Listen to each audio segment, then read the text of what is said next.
A silver decanter, engraved not with initials, but with a code that could unravel a family. Welcome to Crimson Ledger.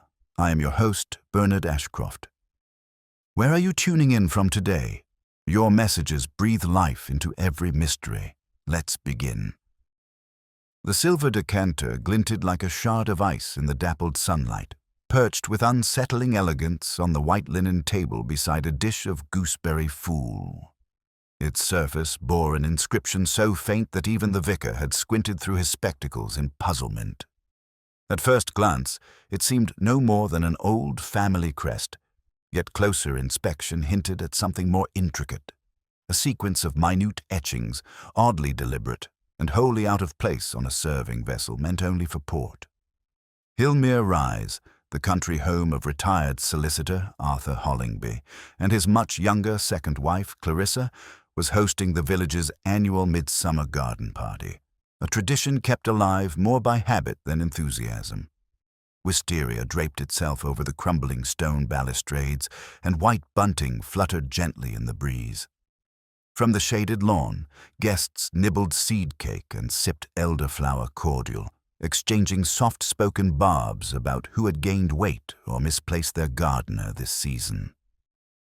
Miss Jane Marple sat serenely near the hydrangea bed, a sprig of lavender tucked into her hatband, and her knitting nestled in her lap.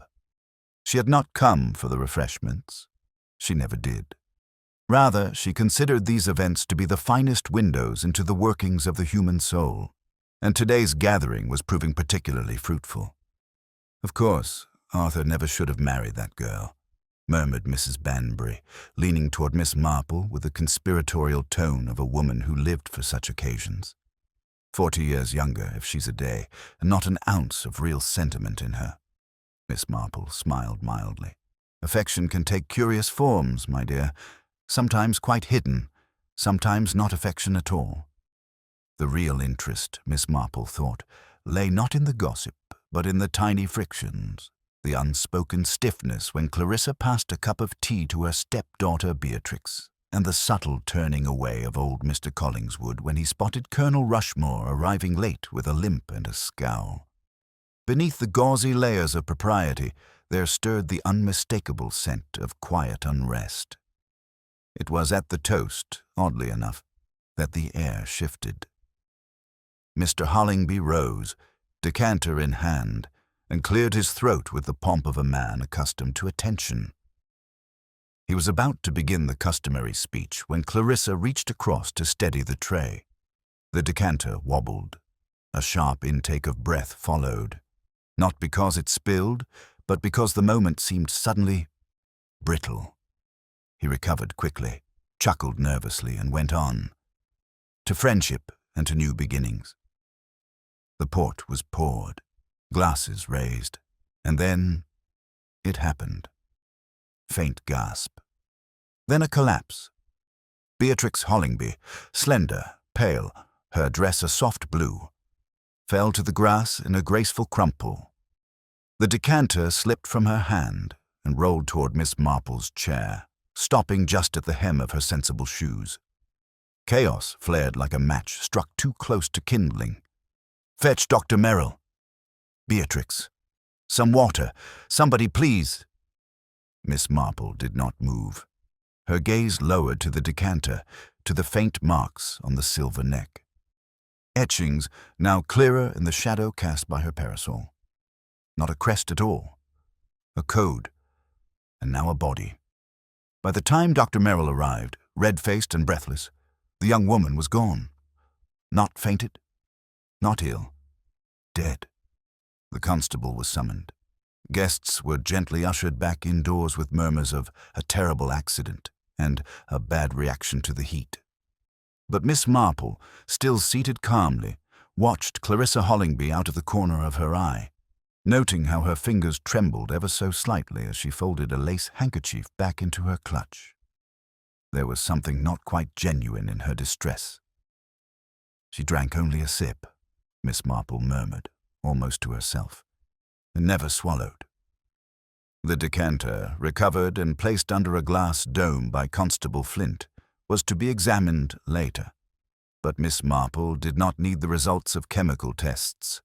Human nature, she knew, left traces no reagent could erase. The village of Muchwood would whisper well into the evening, eager to settle on an answer before the sun had fully set. But Miss Marple understood the truth would come only in fragments. Glances, silences, misremembered stories, and small vanities betrayed. And she would wait, as she always did, quietly, patiently, watching. Because when poison is poured not just into a cup, but into a life, it rarely begins with the first sip. It begins long before, hidden in silvery things. By the following morning, the village of Muchwood had transformed into a simmering pot of speculation, its genteel surface barely concealing the rising steam of gossip and unease. The usual murmurings in front of the grocer's window or beside the chapel gates had taken on a sharper, breathless tone, more clipped, more eager, and far more sinister. Miss Marple had spent the early hours tending to her gooseberry bushes, as was her custom after a particularly unsettling day.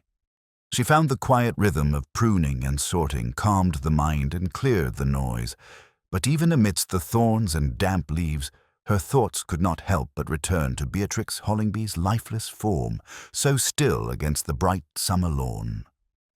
The memory returned, not with horror, but with curious order, the angle of the fallen glass, the slight staining on the glove, the odd timing of her collapse. Such things were important. They told stories if one only knew how to listen. That afternoon the vicar's wife, Mrs. Winifred Dunning, arrived promptly at 3 for what she called an informal tea, which in village terms often meant a thinly disguised reconnaissance. Miss Marple greeted her with her usual warm politeness and an extra slice of seed cake, knowing full well what news Mrs. Dunning carried behind the gentle rustle of her skirt. "Jane, my dear," she began as she settled into the garden chair, "I simply had to come. I haven't slept a wink. Beatrix, what a dreadful, dreadful business. One hears things, you know." In the village, Miss Marple poured the tea, her hand steady. "Oh, one always does. It's a gift our little hamlet seems especially blessed with." Mrs. Dunning leaned in slightly, her voice lowering despite the two of them being quite alone in the garden. "Clarissa is beside herself, or so I'm told. Some say it was the sun, heat stroke or nerves. But of course the doctor didn't confirm anything." She took a sip, then glanced up expectantly. "And yet, there was such a fuss over that decanter, wasn't there?" Miss Marple folded her hands over her lap. "Yes, quite. Odd little thing, too fine for regular use, too curious to be merely decorative." "And the inscription," Mrs. Dunning gasped softly. "The vicar said it reminded him of cipher work. You know he dabbled a bit in his army days. Said it wasn't a family crest at all." "Really? How interesting," said Miss Marple, her tone even, though her mind pricked up. "I'd wondered whether anyone else had noticed." Mrs. Dunning seemed pleased to be of use. "Oh, yes. And young Inspector Cray arrived from Biddleham this morning, all crisp collar and very serious eyes. Apparently Beatrix's glass is being tested, but there's already talk of poison. Subtle, undetectable, you know the sort. Something from abroad, no doubt."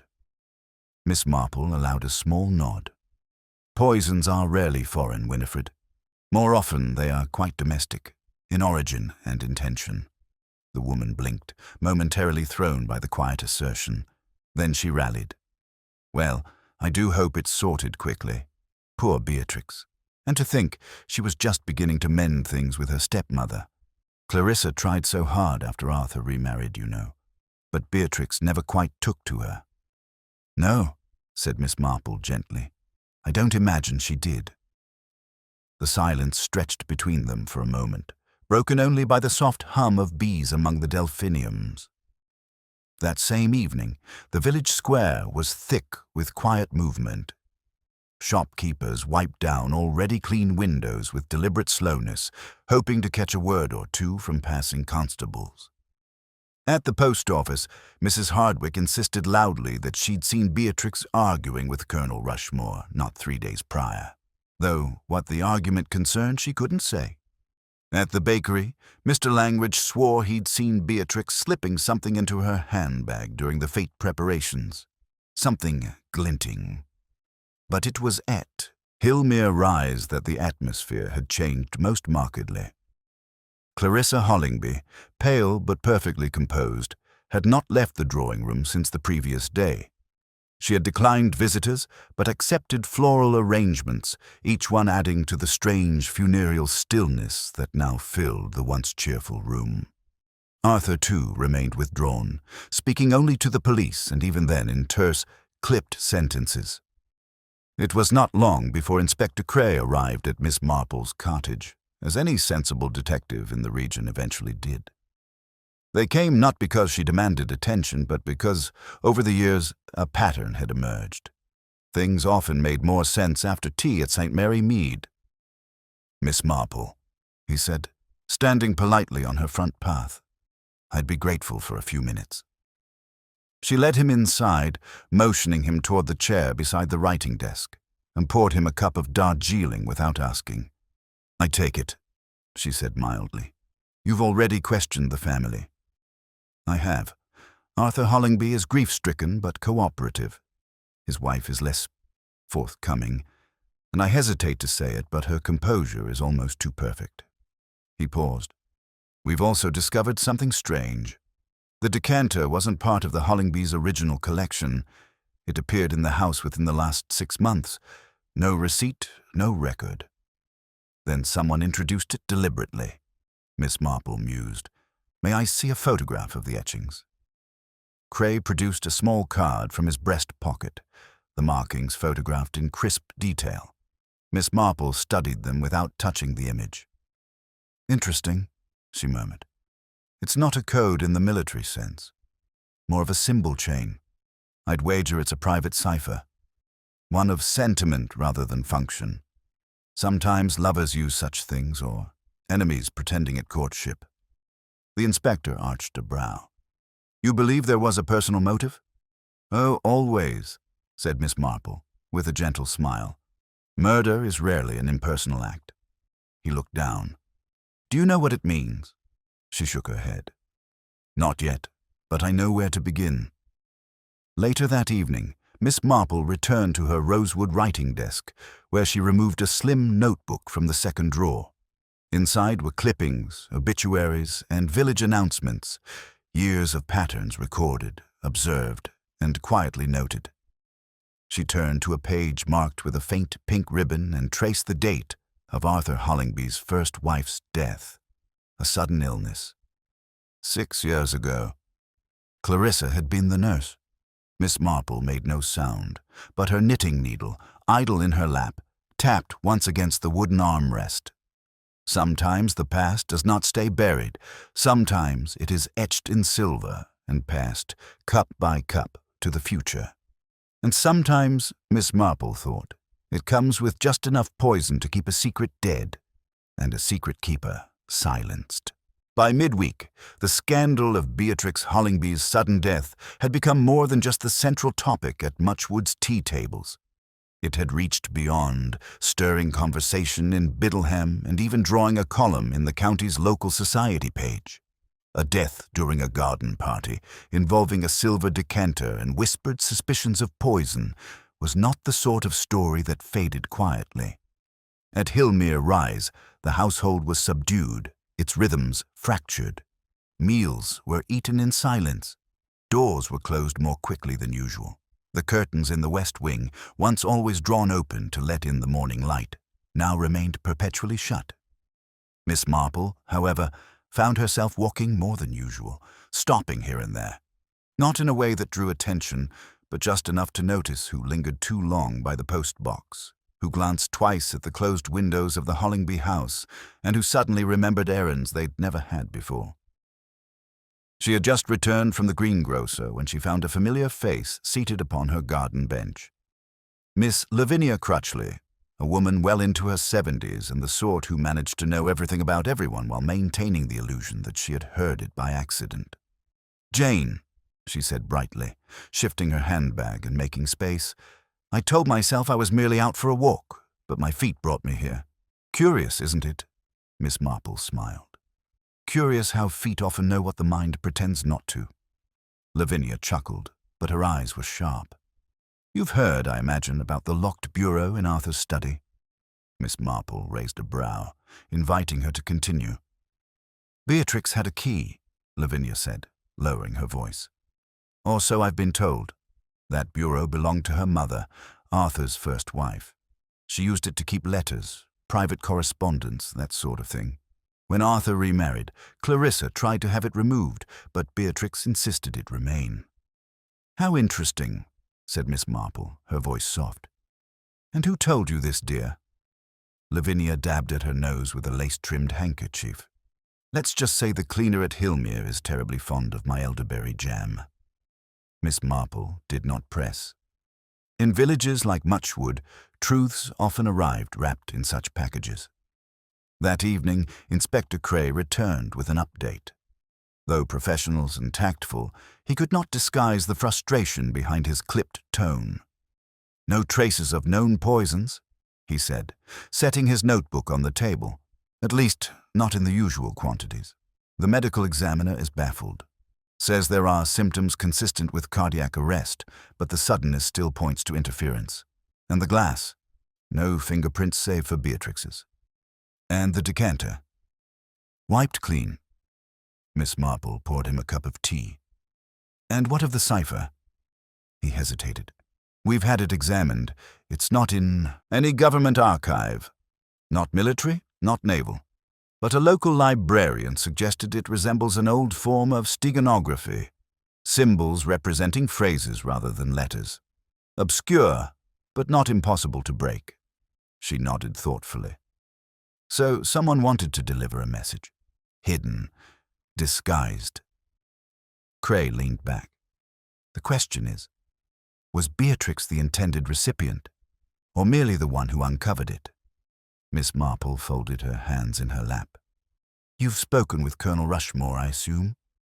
Yes, he admits to having a disagreement with Beatrix, about her late mother's estate, apparently. Claims he acted as a sort of informal advisor before Clarissa came into the picture, but insists the quarrel was nothing. Miss Marple's gaze drifted toward the sideboard where a framed sampler sat, stitched with careful lettering. God sees but waits. There is something about grief, she said quietly, that sharpens the memory. People remember slights more vividly, but they forget kindness. Clarissa was never accepted by Beatrix, but she was patient. I wonder what she expected in return.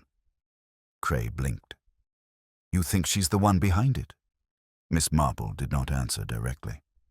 I think she's playing a part. And when someone plays a part too well, it's worth asking who gave them the script. The next morning brought a new surprise. As Miss Marple sat at the window with her second cup of tea, the post arrived, and with it an envelope bearing no return address, its edges crisp and unhandled. Inside was a single photograph, a needlepoint design. At first glance, it was nothing unusual, a symmetrical floral motif bordered by curling vines. But in the center, sewn in silver thread, was an image that made Miss Marple pause. A decanter, not unlike the one at Hillmere, and below it a line of tiny symbols, not stitched letters. Symbols, exactly like those etched in the silver. She turned the photo over. Nothing. No message. No name. Just the image. That afternoon she walked to the churchyard, stopping near the older section where the older graves leaned toward each other like conspirators. There, near the stone angel with a broken wing, was the grave of Eleanor Hollingby, Arthur's first wife. Miss Marple stood for a moment, hands folded. What were you trying to say, my dear? She whispered. And did your daughter hear it too late? The wind stirred. The scent of moss and honeysuckle filled the air.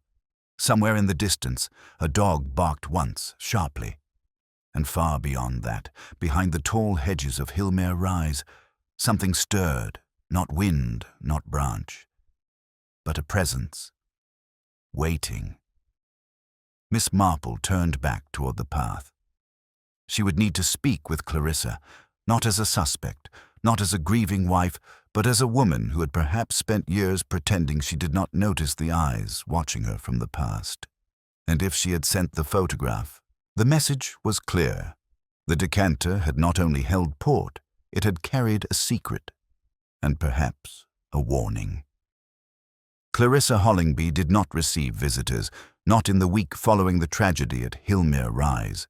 Her grief was seen as distant and cold, her composure described as unnatural by the villagers who liked their mourning damp with tears and loose with trembling. The curtains in the drawing-room remained closed, and her voice, when heard, was a hushed thing, not the wavering sound of sorrow, but the crisp hush of precision. Which is precisely why Miss Marple's unannounced arrival was met with something close to surprise. She had brought no cake, no bouquet, and no excuse. Just herself, her gloves, and her keen blue eyes. The maid, Edna, opened the door and hesitated only a moment before ushering her in. "She's not receiving," Edna whispered. "I am quite certain she isn't," Miss Marple replied. "That's why I've come." Clarissa was seated in the small parlor adjoining the library, a tea service untouched beside her, and a book face down in her lap. Her expression, when she saw Miss Marple, did not shift, but her fingers tensed ever so slightly on the book's spine. "Miss Marple," she said, "you are either very bold or very clever." Miss Marple removed her gloves. "Perhaps a bit of both. I've found either trait to be useful in a village such as ours." Clarissa gestured to the chair across from her. "I imagine you've come to ask questions," she said. "No," Miss Marple answered gently. "I've come to listen." That gave Clarissa pause. Her eyes narrowed, suspicious but not hostile. She sat upright, smoothing her skirt with deliberate care. "I assume the village has already decided I'm to blame," she said. "They never forgave me for marrying Arthur. His first wife was a local girl after all. I was the outsider, too pretty, too poised, too convenient." Miss Marple tilted her head. "And were you?" Clarissa looked up sharply.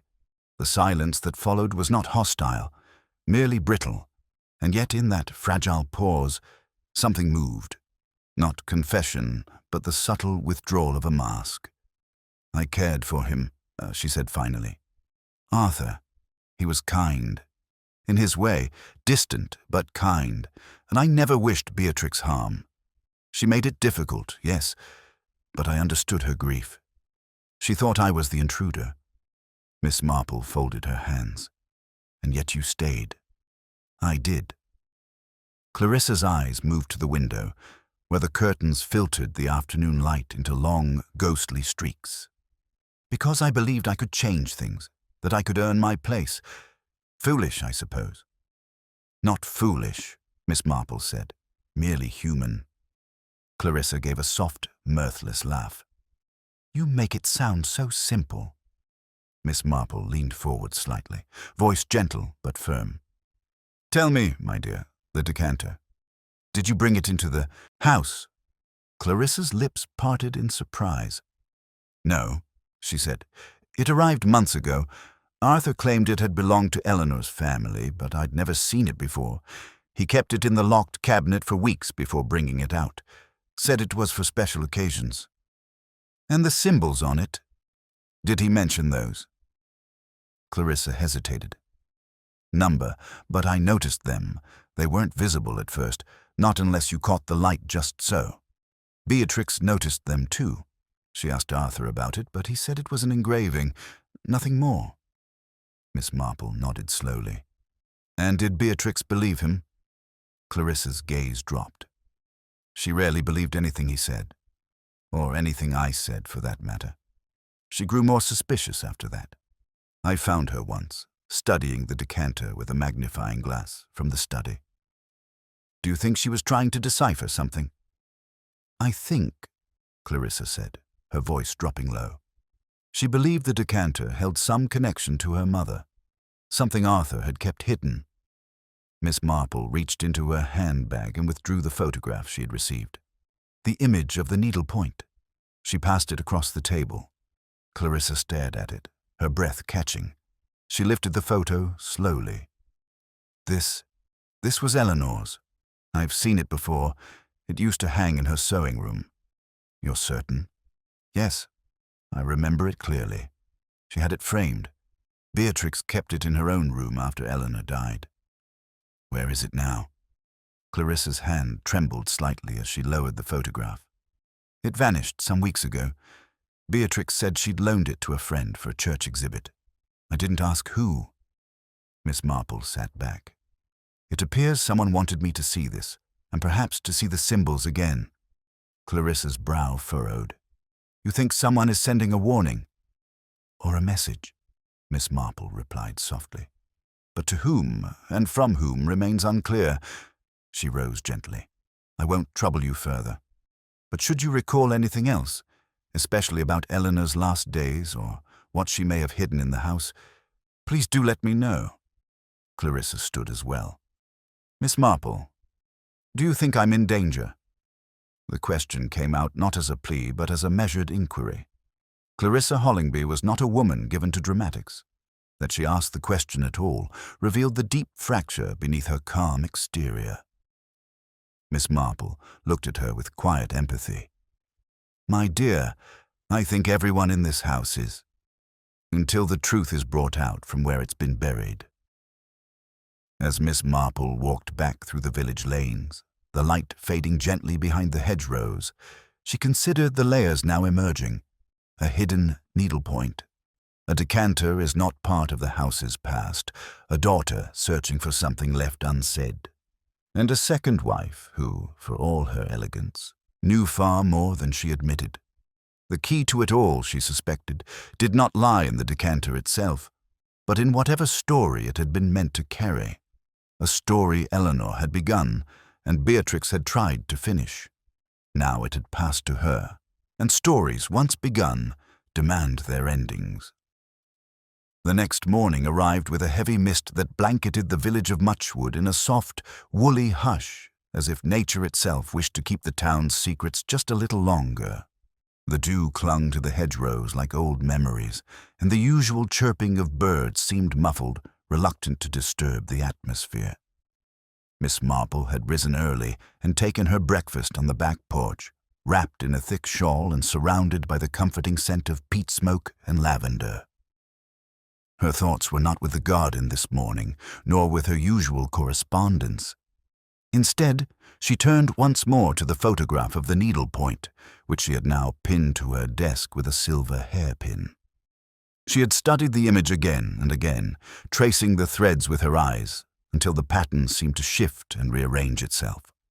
The decanter motif was unmistakable, but now, upon further reflection, she noticed that the vine motif surrounding it was not symmetrical after all. On the left side, a particular twist of thread appeared 3 times. On the right, only twice. A deliberate inconsistency. Miss Marple had seen something like this before, not in embroidery, but in the wartime codes used by her nephew's clerical friends. The repetition of patterns and omissions. A kind of domestic cryptography, executed with a needle instead of a cipher wheel. And it was not just a design, it was a message. She needed someone who had seen the needlepoint in its original form. Someone who might know whether Eleanor Hollingby had ever used her sewing as more than a hobby. So she paid a call that afternoon to Mrs. Penelope Cutler, one of the oldest members of the church ladies' group and, more importantly, the one who had once embroidered altar cloths with Eleanor Hollingby. Mrs. Cutler, a stately woman with paper-thin skin and eyes like steel pins, welcomed Miss Marple with a faint smile and a cup of lukewarm barley tea. You always did have the instincts of a magpie, Jane, she said, coming to pick through the past. I've always believed the past leaves the most telling threads, Miss Marple replied. They sat in a modest sitting room where every cushion bore the mark of aging embroidery, faded silks, careful initials, and tiny flowers painstakingly stitched.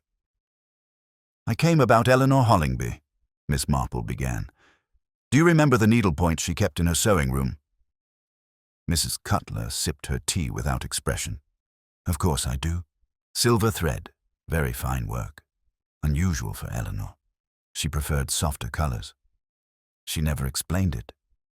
She said it was a private piece, something she made to occupy her hands during the long evenings. But I remember something odd about it. She kept it out, displayed even, but never let anyone touch it. Not even to dust. Miss Marple nodded. Do you recall when she made it? Toward the end, said Mrs. Cutler. Just a few months before she passed. She'd grown quieter, took to locking her bureau drawers. She asked me once if I believed the dead could leave behind warnings. Miss Marple tilted her head. And what did you say? I told her that if the dead could warn the living, they'd do it in the language they knew best. And for Eleanor, that was needle and thread. It was enough. Miss Marple rose to leave, but paused at the door. Mrs. Cutler, forgive me for asking, but did Eleanor ever speak of regrets? The old woman gave a slow, meaningful nod. She said once, the worst mistake I ever made was trusting someone who knew how to smile when they lied. I thought she meant Arthur. But now... She didn't finish the sentence. Miss Marple made her way home with the words echoing in her mind. That evening, as the sky turned the color of overripe plums, she visited Hillmere Rise again. This time not through the front door, but through the small garden gate that opened near the side of the house. Clarissa had mentioned that Eleanor's needlepoint had hung in her sewing room, which now lay unused, its door long closed. But Edna, the housemaid, was outside watering geraniums and greeted Miss Marple with cautious familiarity. I've brought a basket of lemon scones, Miss Marple said sweetly. Clarissa told me Edna was partial to them. The girl hesitated, then smiled faintly. She's not in, Miss Marple. I won't be long. Might I just leave them on the kitchen sideboard? Edna considered her, then nodded. All right, but mind the floor. It's been waxed. Miss Marple slipped inside, her footsteps quiet, her eyes already fixed on the door to the sewing room. Inside, the air was still and faintly scented with old lavender sachets. The room had been left untouched, not neglected, merely frozen. A sewing table stood by the window, and a small wicker basket rested at its foot, half covered by a lace doily. Miss Marple knelt carefully and lifted the doily. Inside were reels of thread, buttons, and a single folded handkerchief, inside which lay a pressed violet and a brittle envelope. She opened the envelope slowly. Inside were 2 pages of notes written in Eleanor's looping hand, and beside them, a slip of paper that bore the same symbols from the decanter. But this time there were translations beside them. It was a cipher key. Miss Marple breathed in slowly. Eleanor had indeed left a message, and she had entrusted it to her needlework, trusting that someone would one day look close enough to find it. She read the page slowly, piecing together the fragments of meaning. Trust betrayed. A name whispered in the dark. A poison known to few, delivered in drops. It wasn't a confession, it was a record, and the final line chilled her. He said he'd silence me with peace. But peace never comes with lies. The door creaked behind her. Miss Marple turned calmly. Arthur Hollingby stood in the doorway, his face shadowed by the hall light behind him. You've found something, haven't you? He said, voice low. Miss Marple rose, her expression unreadable. I found a woman's memory, she said, stitched into the corners where no one thought to look. Arthur did not move. Miss Marple continued, and now, perhaps, I shall understand why Beatrix died with her hand on a glass she never meant to drink. He stared at her for a long moment. Then he turned and walked away without another word. Miss Marple watched him go, then folded the papers back into her handbag. It was no longer just a matter of hidden symbols. It was a matter of time. And time, she knew, was running out for someone. The following day dawned clear, with a golden light that poured across the rooftops of Muchwood like treacle, warming the thatch and brightening the gables. But beneath this deceptively cheerful sky, the air in the village remained thick, not with heat, but with quiet unease. It was the sort of morning where conversations began in low tones and glances lasted just a beat too long. The sort where people paused by fences not to admire roses, but to discuss what no one dared say aloud. Miss Marple took her morning walk later than usual. She moved slowly, not from age but from deliberation, each step along the gravel path guiding her further into thought. She carried in her handbag the copied cipher key she had transcribed from Eleanor Hollingby's sewing basket. The symbols, now deciphered, told of betrayal, a bitter kind, the sort forged not from sudden wrath but from years of quiet erosion. Beatrix had found the needlepoint. That much was now clear, and someone had wanted to stop her from understanding its meaning in full. At the edge of the village, Miss Marple turned down a small path that led to the old cemetery. The iron gate creaked just slightly as she entered, its hinges whispering the kind of secrets that only stone and soil remember. She paused near Eleanor Hollingby's grave once more, the ivy climbing a little higher now, the name softened by lichen and time. She stayed for a moment in silence, eyes closed, as if trying to hear what the village would not say. Then she turned and made her way toward the vicarage. Inside the tidy study of Reverend Lyle, Miss Marple found a man already troubled by more than theology. The vicar, tall and angular with a constant air of well-meaning concern, looked up from his desk with tired eyes. "Miss Marple," he said, rising, "to what do I owe the, let's call it a pastoral call, shall we?" "I rather think you know," she replied, removing her gloves. "You were one of the few who spoke to Beatrix in confidence, weren't you?" He hesitated. "She came by the church a few weeks before the incident, asked questions about inheritance law, nothing in great detail, but she was anxious, tense. And did she mention the decanter?" The vicar blinked. "Number. But she did ask me about forgiveness, not for herself, for her father." Miss Marple took her seat. "And what did you tell her?" "I told her the same thing I tell anyone in that frame of mind, that forgiveness cannot exist without truth, and that hiding sin only gives it longer roots." Miss Marple nodded gently. "Wise advice. I do hope she was able to heed it." Reverend Lyle's expression darkened. "I'm no longer certain she had the chance."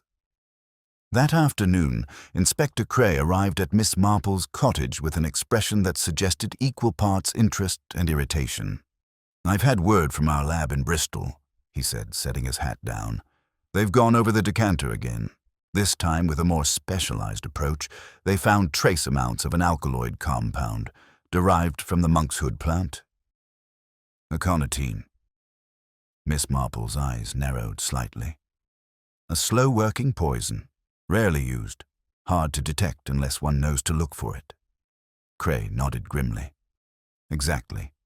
And its effects can mimic a sudden cardiac event.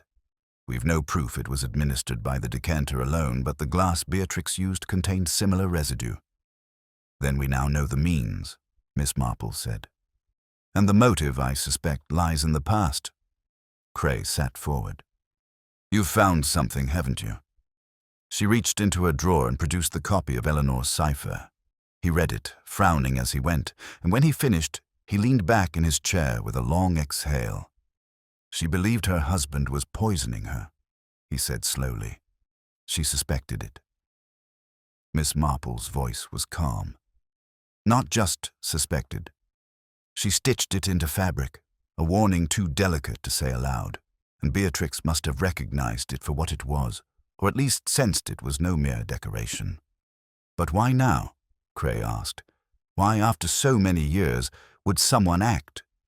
"Because Beatrix had reached a turning point," Miss Marple answered. "She was not merely estranged from Clarissa. She was, I believe, ready to act on something she had discovered. Something dangerous. The key to the bureau, the cipher, the missing needlepoint, It all points to preparation. And someone close, realized that her discovery would soon reach others. Cray tapped the cipher with a pencil. You think Arthur Hollingby killed his first wife? I think, Miss Marple said quietly, that he believes he got away with something, and now he fears that history may be rewriting itself. Late that evening, just as the sun was slipping beyond the hills, painting the sky in violet and rust, Miss Marple paid a visit to Hillmere Rise one final time that day. This time, it was not Clarissa she sought. It was Arthur. He received her in the study, a dark-paneled room with bookshelves that looked mostly untouched and a faint smell of cedar polish. He sat behind the desk like a man occupying a fortress, hands clasped in front of him, eyes heavy with calculation. Miss Marple, he said, to what do I owe this curiosity? I don't believe it's curiosity you fear, she replied. It's memory. He said nothing. She stepped forward and placed a folded piece of paper on his desk. The cipher. She did not wait for him to open it. Your first wife knew something, she said softly. She may not have had proof, but she had certainty. And Beatrix, her daughter, she inherited more than just Eleanor's eyes. She inherited her instincts. Arthur's eyes flicked to the paper but remained unreadable. Is this an accusation? Number, not yet, but I wonder if you realize how far a quiet act of cruelty can echo, how it lives on, in thread, in code, in silence. He leaned back in his chair. You have no evidence. Miss Marple smiled thinly. There's no need to confront the leopard with its spots, Mr. Hollingby. I simply wanted to see if you'd recognize the pattern. And then she turned and walked out, the sound of her heels soft but final. Behind her, Arthur Hollingby remained seated, staring at the page, unmoving. Outside, the night had grown cooler, and in that shifting hush between daylight and dusk, Miss Marple knew. The end was approaching. But it would not come with a bang. It would come with a whisper between father and daughter and the truth they had never spoken. The next morning, the stillness in the air had turned heavy, as though the village itself was holding its breath. The bells from St. Mildred's rang a slow, mournful tune, a melody meant for a midweek service, but which, on that particular day, seemed to sound more like an omen. At Hillmere Rise, shutters remained half-closed, and the once busy household had quieted into ghostly inertia. Clarissa Hollingby did not come down for breakfast. Edna, the maid, worked in silence, her steps lighter than usual.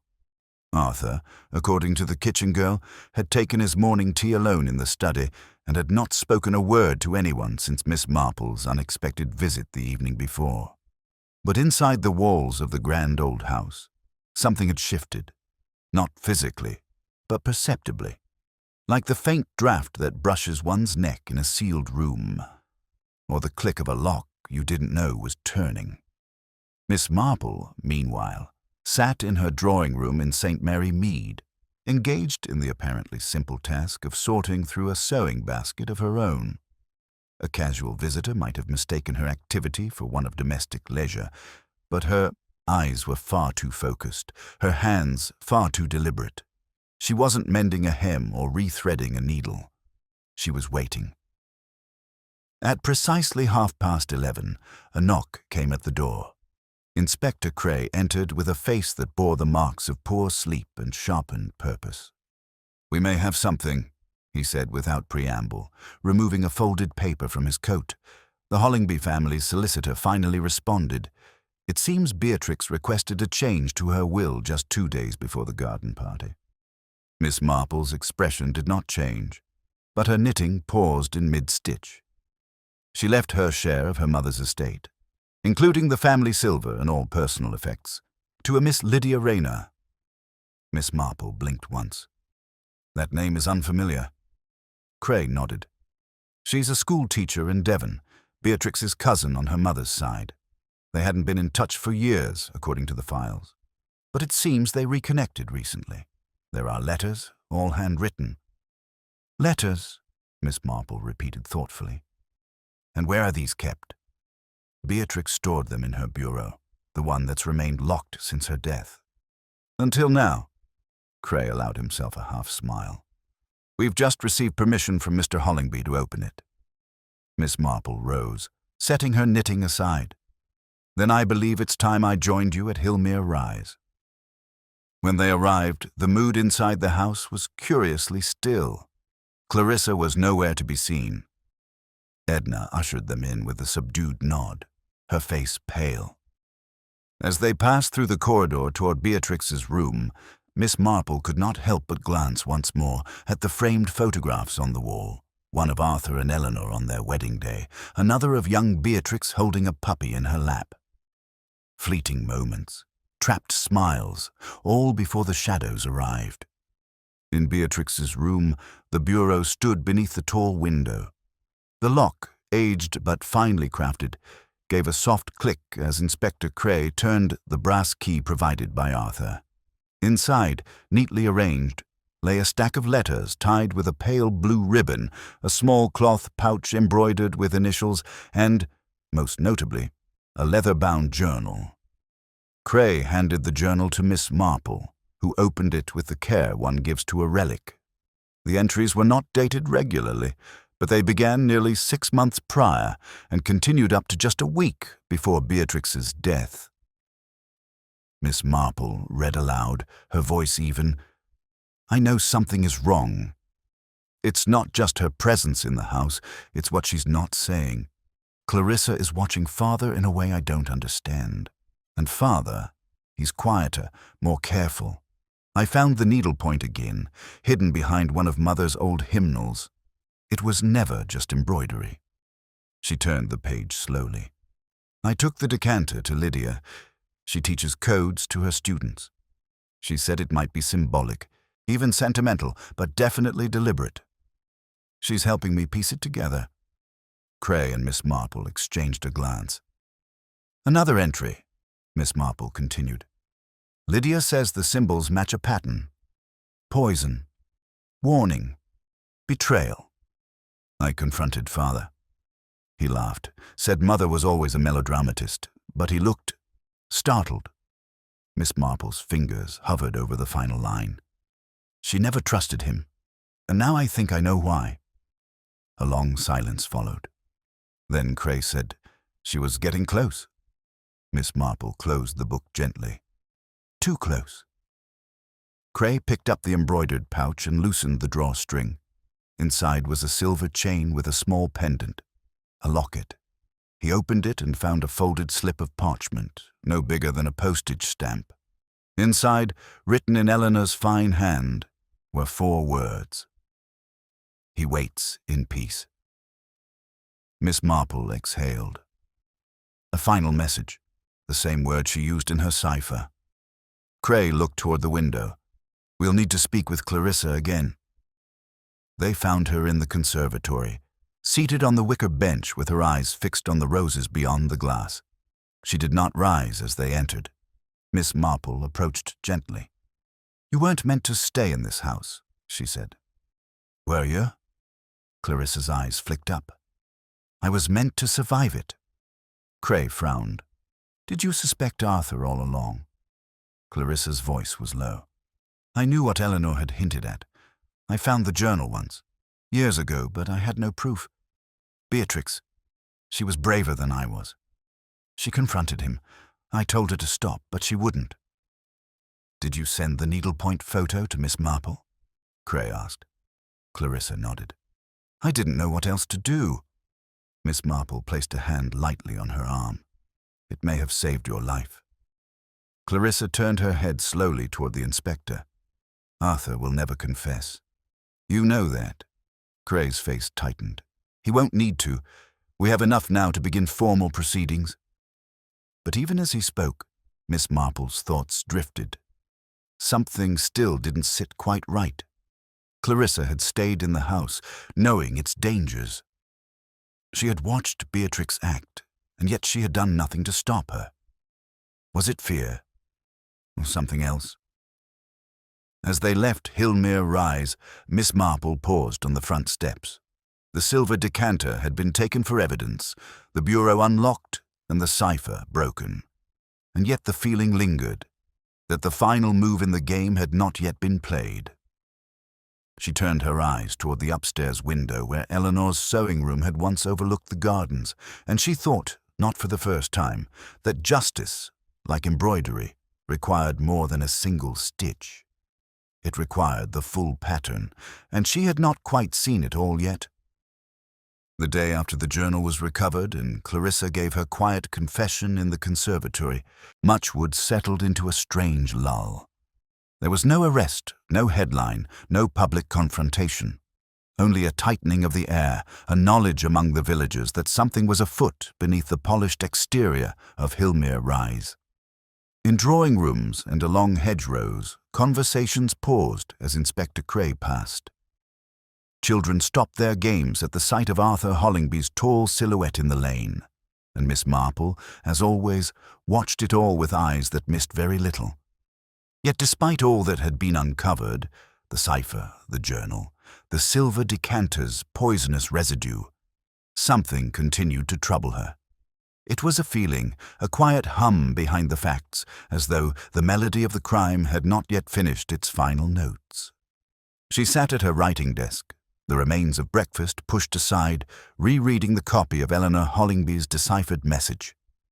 The phrasing was deliberate and cautious, shaped not just by fear but by intent, a pattern of words stitched together like embroidery itself, calculated, subtle, and deeply personal. He waits in peace. That line again. It had appeared in the cipher, in the hidden locket, and in the journal's final entries. Not a poetic flourish, Miss Marple realized now, but a direct reference. The phrase had been a shield, or perhaps a signpost, but toward what? That afternoon, she returned to Hillmere Rise once more, this time requesting to speak with Edna alone. The girl, flushed and nervous, brought her into the side parlor and perched on the edge of a wingback chair as though fearing she'd be blamed for something she hadn't yet done. Miss Marple gave her a kind smile. "I wonder, dear, if you can recall anything unusual in the week leading up to the garden party, something that didn't feel wrong at the time but now seems odd." Edna bit her lip. There was the night Miss Beatrix stayed late in her mother's old room. She used to avoid that room. She said it made her feel watched, but that night I saw the light on past midnight. Did you check on her? No, ma'am. She told me not to disturb her when the door was closed, but I did notice she'd taken out a small box from the wardrobe, one I'd never seen her use before. When I asked if she wanted it dusted, she just smiled and said, "Not yet." Did she say anything else? Edna thought for a moment, then frowned. She said, she thought she finally understood the gift her mother left behind. She said, "The piece isn't for him, it's for me." I didn't know what she meant. Miss Marple gave a thoughtful nod. "And the box? Where is it now?" "Gone. After the garden party, I looked. The room had been tidied, almost too tidy, like someone had been in there straightening things." Miss Marple's eyes narrowed, though her expression remained gentle. "Thank you, Edna. That's most helpful." She departed shortly after, walking not through the village but toward the vicarage. Reverend Lyle greeted her with his usual kindness, though the weariness in his face had grown deeper over the past few days. "I wonder, Reverend," she asked after they sat by the study window, "do you know who chose the inscription on Eleanor Hollingby's headstone?" He raised his brow. "You mean the line beneath her name? 'He waits in peace.'" "Yes. I believe Arthur selected it. He paid for the stone and arranged the funeral. Beatrix was only just of age and Clarissa wasn't yet involved." Miss Marple's voice was quiet. That inscription was not a comfort. It was a silencing. The vicar blinked. "You believe it was meant to send a message?" "I believe it was meant to end one. Eleanor's needlepoint told a story she could not speak aloud. But Arthur, perhaps suspecting what she had begun, chose to finish it in his own way." The Reverend sat back slowly. How chilling. "It's not uncommon," Miss Marple said gently. "People will go to great lengths to control the version of a story that remains, even after death." Outside, the church bells struck once, a single chime, slow and hollow. By the next morning, the weather had turned. A grey drizzle moved over Muchwood, smudging the sharp edges of roofs and hedges. Miss Marple wrapped her shawl tighter and made her way to the police station in Biddleham, where Inspector Cray had arranged a final meeting. He was standing by the window, arms crossed, staring out at the rain. "We've officially opened a murder inquiry," he said as she entered. "The forensic evidence is enough. Combined with the journal and Eleanor's cipher, it's sufficient to begin." Miss Marple took a seat. "You've spoken with Arthur?" Cray nodded. He was furious, accused Clarissa of manipulation, said the journal was a forgery, the cipher a coincidence. But there's fear behind his bluster. Miss Marple looked out the window. "Has Clarissa given a statement?" "She said very little. She admits to suspecting him, but insists she never saw him administer anything to Beatrix directly." Miss Marple turned back. "And that, I believe, is true." Cray studied her face. "You think someone else administered the poison?" I think Beatrix never drank the poisoned wine." Cray stared. "But the lab—" "She took a sip," Miss Marple said. "Perhaps not from her own glass. Perhaps from another, but I believe she realized what was in it, and in doing so, made a decision." He frowned. "What sort of decision?" "The kind a daughter might make when she realizes her father is capable of murder. The kind a daughter might make if she believes her own silence could protect someone else. Clarissa, perhaps." Cray stood still. "You believe Beatrix let herself die?" Miss Marple shook her head. "Not quite, but I believe she accepted the risk.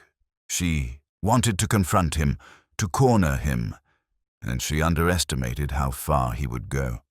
That's not suicide. That's a tragic miscalculation." She reached into her handbag once more and withdrew a page she had not yet shared. A letter Beatrix had written but never posted, found tucked inside the journal. It was addressed to Lydia Rayner. "If anything happens, please remember that peace is not found in silence. My mother tried to warn us. I'm trying too. Clarissa may not have strength, but she has heart. Don't let this be the end of our story." Cray read it in silence, then folded the page carefully. "Thank you, Miss Marple." But she shook her head. "There's still more to uncover," she said softly. "Clarissa knows something she hasn't yet admitted, and I believe the final piece lies with her." She rose. "As always, Inspector, we mustn't mistake the end of the page for the end of the story. Sometimes the truth is stitched into the margin, just waiting for the eye to find it." And as she stepped back into the rain, her steps sure despite the mist underfoot, Miss Marple knew that the final confrontation was drawing near. She had seen the outlines of the pattern. Now it was time to thread the needle once more. A fine drizzle continued to veil Muchwood the next morning, rendering the landscape soft and dim, as though the village itself had been dropped inside a watercolor painting. Trees stood quietly cloaked in mist, and even the bird's song was faint. A few notes, hesitant, like a secret not yet ready to be shared. Miss Marple rose earlier than usual, despite the rain. There was a heaviness to the air, not from the weather, but from the sense that something was about to give way. The pattern had nearly revealed itself. All the motifs, all the threads had emerged, save one. Clarissa Hollingby. For all that had come to light, the cipher, the journal, the altered will, the late-night vigil in Eleanor's room, Clarissa remained an enigma. She had wept at the right moments, spoken with guarded sincerity, and seemed a woman more bruised by life than hardened by it. But Miss Marple knew how to read character, not just confessions, and sometimes the most dangerous secrets wore the gentlest faces. She requested a private meeting that afternoon, not at Hillmere Rise, but at the tea room near the green, It was a quiet place, with lace curtains and chipped teapots, where whispers felt like shouts and pauses lingered longer than necessary. Clarissa arrived late, dressed immaculately in dove grey, her gloves pearl-buttoned and her hair pinned back with surgical precision. She sat down across from Miss Marple, folded her hands, and said nothing. The tea was poured without a word. Finally, Miss Marple broke the silence. "Clarissa, I want to tell you a story." Clarissa looked up, cautious. "There once was a woman," Miss Marple began gently, "who married a man with shadows behind his eyes. She thought at first that she might be the light to soften them, but she learned, slowly, painfully, that some shadows are not meant to be soothed. They are meant to be feared." Clarissa's eyes remained steady. "And when his first wife died," Miss Marple continued, "the village grieved, and the man mourned publicly. But the woman, the second wife, suspected something deeper. Something is wrong. And when the daughter of that first wife began asking questions, she watched, silently, powerlessly, or so she told herself. "I wasn't powerless," Clarissa said suddenly, her voice sharper than expected. "I was careful." "Ah," said Miss Marple. "Yes, that's the difference, isn't it?" Clarissa looked away. The sound of rain ticked gently against the window panes. "I knew something was wrong for years," she whispered, "but I told myself Eleanor had imagined it, her illness, her suspicions. Arthur had explanations for everything. He always did, and he was never unkind. Not to me. Not all cruelty wears bruises," Miss Marple said softly. Clarissa's jaw tensed. "When Beatrix confronted him, I begged her to stop. I told her he was dangerous. I thought if she stepped back, he'd lose interest, that she'd be safe." "She thought she was prepared," said Miss Marple. "She wasn't," Clarissa whispered. "She thought confronting him would give her control. She didn't realize how cold he could be when cornered." There was a long silence. Miss Marple studied her quietly. "You saw him prepare the decanter, didn't you?" Clarissa hesitated. "Number, but I saw him check it, handle it. He claimed he was polishing it, said it had tarnished, but when I reached for it later that day, he pulled it away from me. Too quickly." Miss Marple nodded. Clarissa's voice dropped lower. "I told Beatrix to be careful with the wine. I didn't tell her what I feared. I should have. I should have been louder."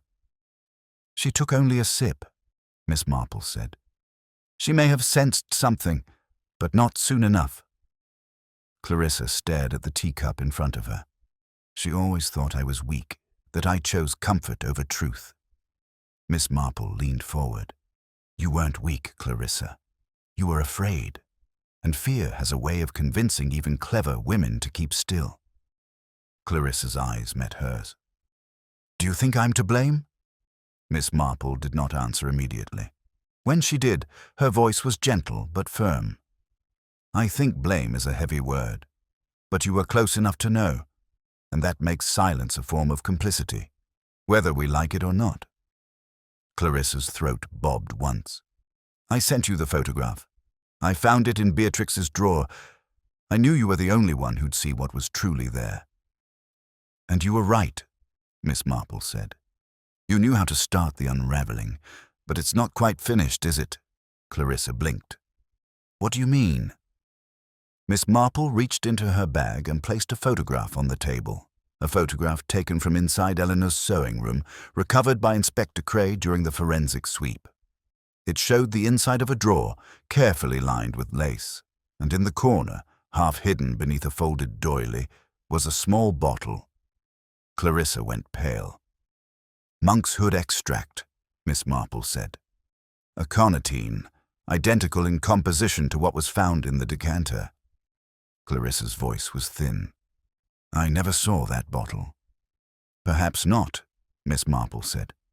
"But someone did, and someone placed it there, either to implicate Eleanor retroactively, or to suggest that Beatrix herself was tampering with poisons." Clarissa stared at the photograph, then shook her head. Number she wouldn't have. That's not who she was. Miss Marple's voice dropped to a whisper. Then someone wanted to make her seem capable of it, to confuse the trail, to muddy the waters. Clarissa's eyes grew wide. You think he planned it? All of it? Even the suspicion? I think he's always planned, Miss Marple said, and I think he never leaves loose ends. That's why he chose Eleanor, why he married you. Why did Beatrix have to be silenced when she saw the full pattern? Clarissa said nothing, but her hands, so carefully gloved, trembled now on the table. Miss Marple reached out and laid her own over them. My dear, she said gently, what did you do after she died? Clarissa's breath hitched, her lips parted. I went to the sewing room. I destroyed a letter. Beatrix had written it, to Lydia, I think. It said Arthur was preparing something, that she knew what it meant. She begged Lydia not to trust anyone at Hillmere. Why did you destroy it? Because I didn't want him to see it, and because I couldn't bear the truth. Not then. Miss Marple gave a soft nod. That was the moment, Clarissa. The one that sealed your part in this. Not your fear, but your silence after the fact. Clarissa's shoulders sagged. I'm sorry. Then help make it right, Miss Marple said. Tell Inspector Cray everything. Every detail, every glance. It may be the final thread that ties the whole thing. Outside, the rain had slowed. The light through the window now gleamed faintly on the edge of the table, refracting through the tea glasses, casting faint silver shapes across the wood. Like symbols, like a message. Clarissa wiped her eyes and nodded. All right. Miss Marple gave her hand one last squeeze, then stood. Because it was nearly time, the truth was almost fully uncovered. But first, she had one more place to visit, one more loose thread to tug before the embroidery revealed its final image, and she knew precisely where to begin. The day after Clarissa's admission in the tea room, Inspector Cray filed an official report that quietly shifted the tone of the investigation. No charges were brought, not yet, but the net was clearly drawing tighter. Witness statements were re-examined, timelines re-evaluated, and every item collected from Hillmere Rise was revisited with new eyes. It was no longer a question of whether a crime had been committed, but by whom and precisely how. Miss Marple, meanwhile, was not one to rest on bureaucratic process. She had always believed that a mystery could not be solved solely by evidence but by understanding motive, not just in broad strokes but in the subtle shades that most people overlooked. And the one person whose true motives had remained shrouded in a calculated fog was Arthur Hollingby. She had not spoken with him since the night she laid the cipher on his desk. But now, as the clouds cleared and the late afternoon sun warmed the narrow lanes of Muchwood, she decided the time had come. She arrived at Hillmere Rise with no appointment, no excuse, only her handbag, her sharp eye, and a mind that had stitched together the story one thread at a time. Edna opened the door, hesitated, then wordlessly stepped aside. Arthur was in the drawing room, seated beside the fireplace, though there was no fire. He looked up when Miss Marple entered, and his face, though composed, bore the weariness of a man who had outlasted his alibi. Miss Marple, he said, I should have known you'd come back. She took the armchair opposite, folding her hands in her lap. You know why I'm here, Mr. Hollingby. He smiled faintly. Because you enjoy stories, and you found the end of this one. Miss Marple tilted her head. Not quite. I've found the structure, the threads. But the final detail, the last stitch, eludes me, and I suspect you're the only one who can help complete it. Arthur leaned back. If this is meant to be some clever performance, I assure you I've heard finer speeches from less persistent women. No performance, she said calmly. Only conversation. Perhaps the last you'll have before this becomes a matter for the court. He studied her, expression unreadable. Then said quietly, You really believe I poisoned my daughter? Miss Marple didn't flinch. I believe Beatrix discovered something that frightened you, and I believe your wife before her tried to do the same, but failed. Arthur looked toward the window. Eleanor was ill for a long time. You know that. I believe she was made to be, Miss Marple replied gently. In subtle ways. Through doses small enough to avoid detection, drops of monkshood, symptoms dismissed as nervous strain. It's not uncommon, you know. Quiet murders committed under the guise of medical decline. Arthur's eyes narrowed, but he said nothing.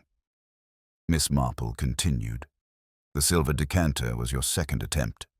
A symbol, perhaps, of tradition, something that appeared innocent.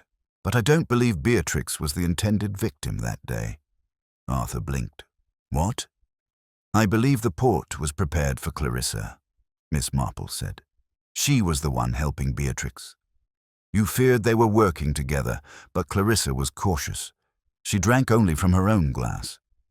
Beatrix, perhaps suspecting something was wrong, took the glass meant for her stepmother, just to confirm her theory. Arthur's hands gripped the armrests, white-knuckled. You underestimate the kind of loyalty that can grow between women in difficult households, Miss Marple added. Still, he said nothing. She leaned forward, voice quiet but firm. Beatrix didn't die because she was reckless. She died because she hesitated, because she thought she could confront you directly. But you had already made your decision, and Clarissa, whether through silence or fear, gave you just enough space to carry it out. Arthur's voice, when it came, was a whisper. And what do you intend to do with these conclusions? They are no longer just mine, she said. Clarissa has spoken to Inspector Cray. The journal, the cipher, the witness statements, they build a picture. Perhaps not conclusive for the court yet, but enough to open doors. He stood slowly, walked to the window and placed his hand on the sill. You've ruined this house, he said. Miss Marple looked around. No, Mr. Hollingby. You did that a long time ago. I've simply lifted the curtains. He turned, face pale. It wasn't meant to end this way. No, she said, but it often does, for men like you. She stood, adjusted her gloves, and looked him squarely in the eye. I imagine you'll be summoned soon. Until then, I suggest you think very carefully about how you'd like your story remembered, because you are no longer its author. She left him standing there, surrounded by polished wood, silenced clocks, and glass decanters that no longer gleamed. Outside, the light had grown soft again, that golden hour where the world seems quieter, as though holding something gently in its hands. She walked to the post office next, where a letter awaited her from Lydia Rayner. It was simple, written in an elegant hand, thanking Miss Marple for the truth. Lydia had enclosed a clipping, a photograph of Eleanor Hollingby in her youth, laughing, needlework in hand. Beside her, young Beatrix, clutching a silver thimble. Miss Marple tucked the photo into her handbag and made her way home. That evening, in her sitting room, she added one more line to the small notebook she kept, the one she rarely showed anyone. A tale of silence and thread, of love twisted into control, of women who saw but could not speak. And beneath that, justice, like embroidery, begins in small stitches. She closed the book, picked up her knitting, and resumed her work. Outside, the village went on, cottages glowing, church, bells tolling, life resuming. But at Hillmere Rise, the echo of a poured truth lingered still, and the last act, though near, had yet to be played. Muchwood woke under a clear sky the next morning, the rain having washed the air to a crisp sharpness. Leaves sparkled with dew, and chimney smoke curled lazily into the blue as if the village, unaware of the final threads unraveling at Hillmere Rise, had already begun to move on. But Miss Marple knew better. She took her breakfast quietly, the hum of the kettle a background to her thoughts. The notebook now rested on her windowsill, closed but not forgotten. Her fingers worked the yarn in her lap, but her mind wasn't on her knitting. It was on Clarissa. For all Arthur's calculated coolness, Clarissa remained the final, unresolved element in the tapestry. She had confessed her silence. She had handed over the letter, but Miss Marple had seen too much and listened too closely to believe there wasn't more beneath her carefully arranged grief. Mid-morning, a note arrived by hand, folded once, unsigned, delivered by the vicar's boy. The handwriting was delicate and even.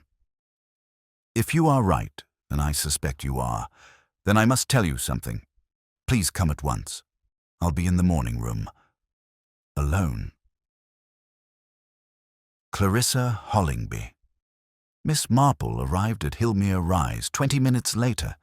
Edna opened the door with her eyes lowered, but there was something unusually tense in her posture, a stiffness, as though she too sensed what was coming. The morning room was a bright, airy space that had rarely been used in recent years. Clarissa stood by the open French doors, hands clasped before her. She didn't turn immediately. "I was afraid you wouldn't come," she said quietly. "I always come when the pattern asks for one final stitch," Miss Marple replied, stepping inside. Clarissa faced her then, eyes darker than usual, shadowed not by makeup but by memory. "I've remembered something," she said.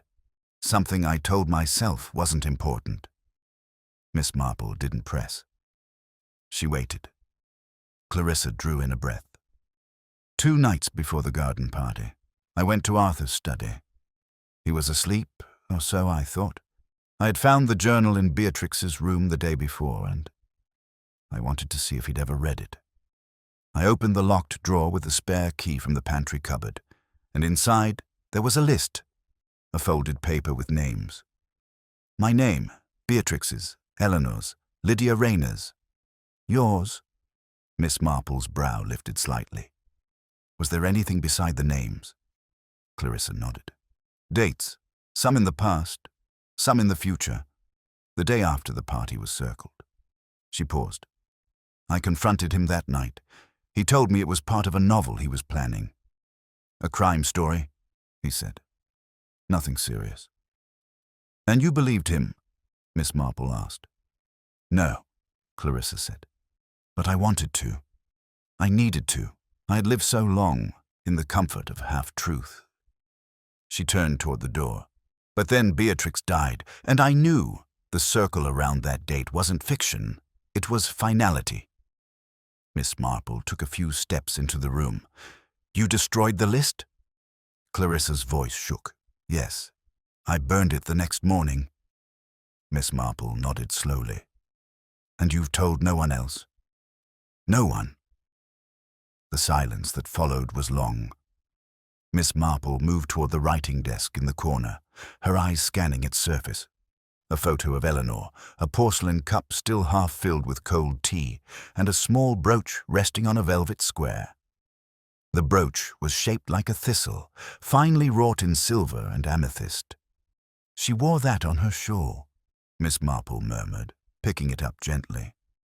Clarissa nodded. "Beatrix gave it to me after Eleanor passed. She said I should have something of her mother's. I never asked why she chose that."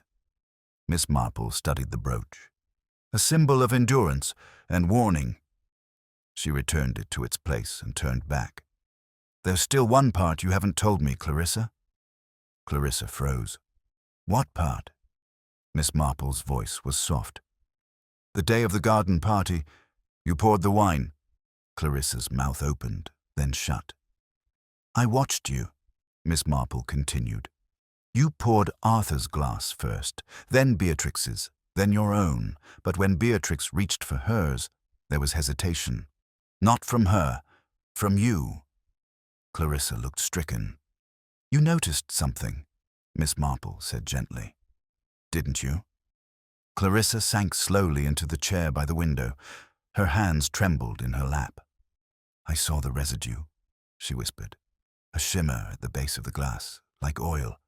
I'd never seen it before. I thought it might just be polish or dust." but I couldn't be sure. And you didn't stop her." Clarissa's eyes welled with tears. She looked at me, Jane. Looked straight at me. And I knew, she saw it too. And she drank. Miss Marple sat quietly across from her. She drank from the glass to prove something. Not to herself, to me. Clarissa's voice was a whisper now. "She wanted me to speak. She gave you one last chance," Miss Marple said. Clarissa nodded, the tears falling now. "And I didn't take it." They sat in silence for a long time, the only sound the breeze shifting through the half-open door. At last, Miss Marple rose. "I think it's time we speak to Inspector Cray." Clarissa looked up. "Will I be charged?" Miss Marple paused. "For what? You didn't poison her, but the law may still find cause in what you withheld." Clarissa nodded slowly. "I'll tell him everything." As Miss Marple turned to leave, Clarissa called softly after her, "Why do you do this? Solve these things." Miss Marple looked back, her expression gentle. "Because evil is patient, Clarissa. It hides in smiles. It waits in rooms just like this one, and it grows when people convince themselves that seeing nothing is the same as doing nothing." She stepped out into the sunlit lane, the wind cool now, as if the air had shifted once more. Lighter, clearer. The final thread had been revealed. And though justice would arrive as it always did, in its own slow time, the story had reached its full pattern. There was only one more thing left to do. She would write the final stitch, with the quiet care of a woman who knew the value of observation, the weight of silence, and the cost of looking away. And then, perhaps, the past could rest. Truly rest. The drawing room at Hillmere Rise had not hosted so many people since the day of the garden party, and yet the atmosphere now was of an entirely different kind. No laughter, no bunting, no refreshments being passed politely on silver trays. The air was tight, the windows shut against the brightness of the outside world. And in the center of the room stood Miss Marple, her expression composed, her voice soft as she addressed those gathered. Inspector Cray stood near the mantel, arms crossed and face unreadable. Clarissa Hollingby sat in the winged chair nearest the hearth, pale but composed, her fingers gently locked in her lap. Arthur Hollingby remained upright and stiff-backed by the sideboard, eyes fixed on the decanter that had once adorned this very room. And beside them all, the weight of silence waited. "I appreciate you indulging an old woman in one final summation," Miss Marple said with a small, warm smile. "But you see, I believe stories should be completed, not left half-told, especially when those stories concern lives." She turned first toward Inspector Cray. "Let us begin with what we know. A young woman, Beatrix Hollingby, collapses at a garden party, dead before the port has properly settled in the glasses. A silver decanter with an odd engraving becomes the unlikely centerpiece of suspicion, and yet it wasn't the decanter that mattered at first. Not really. It was the pattern." She gestured toward the decanter now placed under a police seal. "You see, Eleanor Hollingby, the first wife, left behind not just a life, but a warning, stitched into needlepoint. A secret so delicately embedded it could only have been intended for someone who knew how to read between the lines. That someone was her daughter." Arthur scoffed under his breath but said nothing. Miss Marple continued. "Beatrix was clever. She saw the signs. Perhaps not all at once, but she found her mother's pattern, and she began her own investigation. She sought help from Clarissa, from Lydia Rayner. And I believe, though it may be difficult to prove, that in doing so, she put herself directly in the path of her father's fear." Clarissa's face tightened, but she did not speak. Miss Marple turned toward Arthur now. "You knew, Mr. Hollingby, that your second wife had begun asking questions. You suspected, perhaps even confirmed, that your daughter had deciphered Eleanor's warning, and so you prepared a final silence. You cleaned the decanter, added the aconitine in trace amounts, and arranged for the port to be served. But you miscalculated. Arthur's jaw clenched. She wasn't meant to drink it, Miss Marple said. Clarissa was. But Beatrix switched the glasses. Whether by accident or design, I cannot say for certain. But she did. And you let it happen, because a woman who knows too much is always at risk when a man is desperate to maintain control. Inspector Cray stepped forward. He claims the decanter was never touched, that no poison existed until after Beatrix fell. Miss Marple gave a small, sad smile. He would say that, but the forensic analysis confirmed trace amounts of aconitine. More importantly, the coded symbols on the decanter were confirmed by an expert in wartime steganography to match the cipher Eleanor left behind. It was never a crest. It was a confession, hidden in plain sight. She turned now to Clarissa. And you, my dear, were caught between two loyalties. I believe you wanted to protect Beatrix, but you also feared Arthur. I do not judge you. Many women in difficult marriages come to rely on avoidance as a form of self-preservation, but you saw something in the wine that day, and you said nothing. Clarissa nodded faintly. I was afraid. I know. Miss Marple's tone was not cruel, only deeply human. You destroyed a letter. You burned the list, but in the end, you gave me the final thread, and for that, justice may still find room for mercy.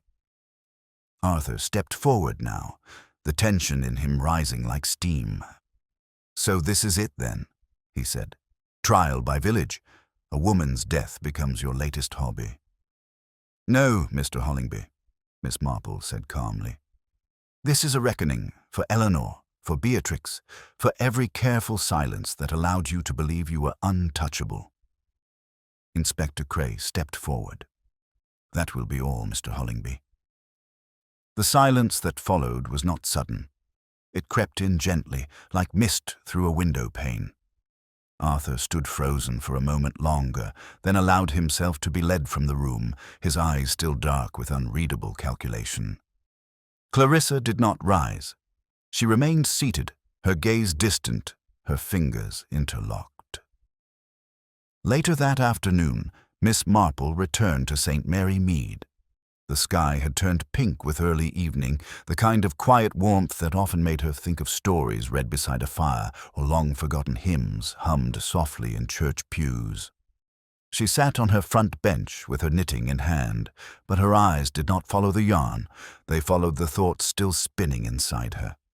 Eleanor had died slowly, not in one moment, but across a series of days, each one chipped away by a man who smiled in public and controlled in private. Beatrix had died in a single act, but her true death had come the moment she knew no one would believe her in time. And Clarissa? Clarissa lived still, but her survival would come with its own price. Not punishment, perhaps, but reflection. Years of it. A neighbor passed along the lane, and Miss Marple offered a soft greeting. Then she turned her eyes toward her notebook once more and began to write. The most dangerous crimes are not those committed in anger or impulse. They are those crafted in silence, shaped over years, hidden behind civility, and the deadliest weapon, more than poison, more than lies, is doubt, because it allows evil to flourish, uninterrupted. She closed the notebook gently, her lips pressed into a line not of sadness, but of resolve. Hillmere Rise would recover. The villagers would talk. The decanter would be sealed away in an evidence vault, its elegant silver etched forever with a code that had once cried for help. And Miss Marple, she would take her tea in the morning as always, tend her garden, and read the local paper with sharp eyes and sharper understanding. Because human nature, she knew, always left clues, and someone always noticed. If not today, then tomorrow. If not loud, then quietly, like a pattern in lace, or a message in the thread, or a code etched in silver.